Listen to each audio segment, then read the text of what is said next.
Primeiramente, cumprimentar os leitores do Página Brasil e dizer que aqui estou como um dos coordenadores da Frente Brasil Popular de Mato Grosso do Sul, que é uma articulação de movimentos e suprapartidária em nível nacional, que foi constituída aqui no nosso estado e que realizou uma grande plenária ontem na sede da Federação dos Trabalhadores da Educação Pública de Mato Grosso do Sul, convocando um ato que faz parte do Dia Nacional de Mobilização.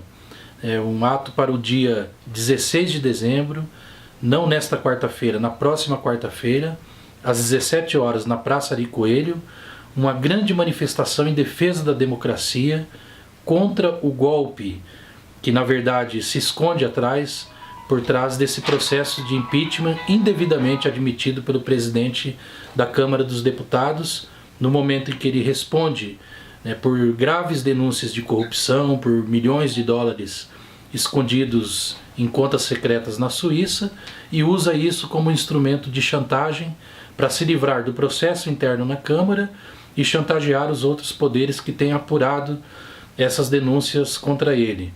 Então é um processo que já nasce manchado, que rasga a nossa Constituição, porque são legítimas as críticas feitas na sociedade, porque é da democracia criticar o governo de plantão, mas não se pode admitir impeachment, que é um processo da política, mas é também jurídico, e que necessita de apuração de crime de responsabilidade em relação à pessoa da Presidenta da República. E isso até agora não se materializou.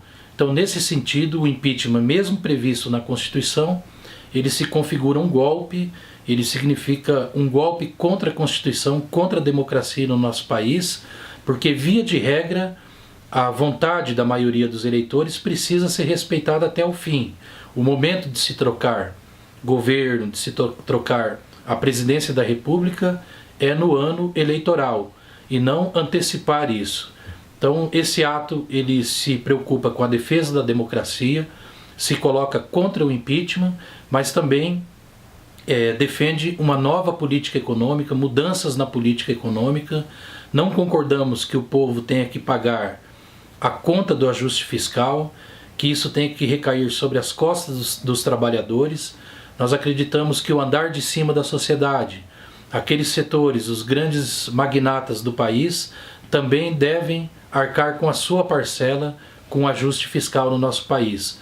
Por exemplo, com a instituição do imposto sobre grandes fortunas, tributando lucros e dividendos desses setores rentistas, e que pouco contribuem hoje no nosso país para o erário público. Não, de maneira alguma. Ela é uma frente que se preocupa com a defesa da democracia, a defesa da normalidade democrática, da estabilidade institucional no nosso país.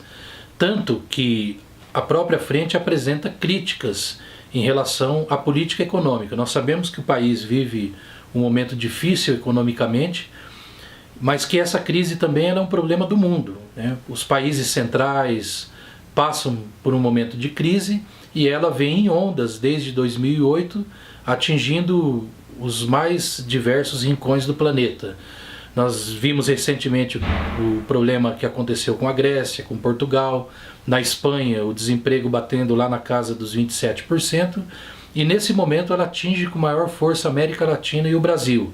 Nós acreditamos que o governo ele não pode manter uma política de juros alta e nem jogar a conta do ajuste fiscal em cima dos trabalhadores. Então defendemos mudanças na política econômica, a retomada do crescimento econômico, do desenvolvimento do país, com a retomada também daquele processo de garantia de direitos para os trabalhadores e para a maioria da população.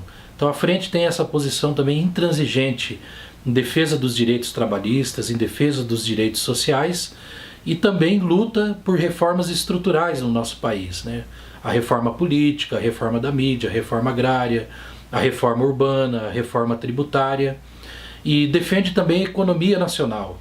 Nós acreditamos que a corrupção tem que ser combatida independentemente de partido, e nós sabemos que dos casos apurados principalmente na Operação Lava Jato, que é a operação do momento, envolvem os mais diversos partidos, da situação e também da oposição. Então nós acreditamos que isso tem que ser feito de forma clara, ampla e abrangente, e não de maneira seletiva, de modo a querer imputar só um partido o problema da corrupção, e que o discurso contra a corrupção ele não pode ser instrumentalizado para dilapidar o patrimônio público nacional, como é o caso da Petrobras. A Petrobras responde por 13% do PIB do nosso país. Então ajuda na geração de empregos, está presente nos mais diversos setores, né, do nosso país. Então é uma empresa que foi criada inclusive pela luta do povo, né, que foi às ruas na campanha do Petróleo é Nosso. É uma empresa que é um orgulho da nação brasileira e que precisa ser preservada. A corrupção tem que ser combatida, mas separar o joio do trigo. Porque a Petrobras ela tem essa importância para a vida nacional.